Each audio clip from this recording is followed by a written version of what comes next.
কিরে ভাই, তুই তাড়াহুড়ো করে এত দৌড়ে এলি, কি খবর?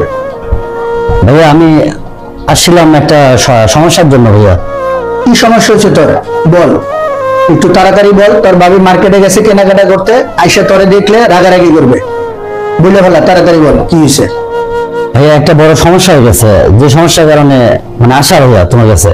যা বলার তাড়াতাড়ি বল, তাড়াতাড়ি বলে চলে যা। ভাইয়া আমি তোমাদের বাসায় থাকার জন্য আসি নাই, আর কেউ আমার দেখে রাগারাগি করুক সেটাও আমি চাই না। ভাইয়া আমি আসছিলাম এই কারণে যে বাবা খুব অসুস্থ, আর বাবা চিকিৎসার জন্য ভাইয়া অনেক টাকার প্রয়োজন।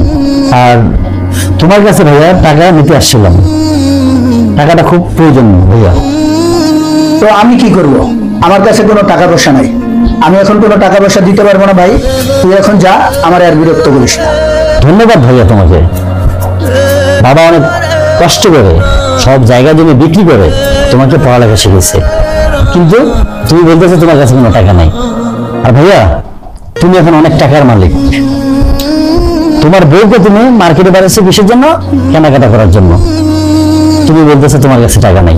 ভাইয়া তুমি একটা বড় ফ্ল্যাট নিয়ে থাকো, দামি ফ্ল্যাট, তোমার ঘরে নানা রকমের দামি দামি জিনিস, এই যে দামি সোফা।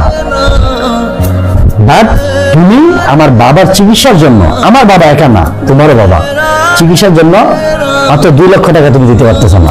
আচ্ছা ভাইয়া তুমি কি মানুষ না অমানুষ?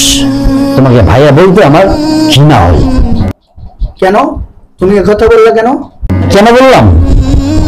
আজকে বাবার কষ্টের টাকা দিয়ে তুমি কিন্তু এত বড়, কিন্তু বাবার চিকিৎসার জন্য সামান্য টাকা তুমি দিতে পারতেছ না। এই জন্য বললাম, তোমার মতো সন্তান যদি ভাইয়া আমাদের সমাজে প্রতিটা ঘরে ঘরে হয়, তাহলে মনে করবা যে কোনো বাবা মা ভাই বোন কোনো দিনে ভালো থাকতে পারবে না। Okay mister Anwar Chowdhury, good bye.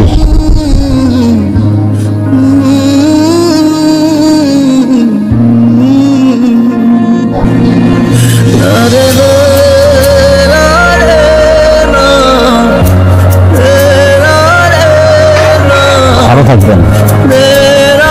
আমাদের সমাজে কি অনেক ধরনের সন্তান আছে যারা বাবা মাকে অনেক বেশি অবহেলা করে, অনেক কষ্ট করে বাবা মা পড়ালেখা করার পরেও তারা কি করে সে বাবা মাকে অবহেলা করে। কিন্তু আসলে এটা ঠিক না।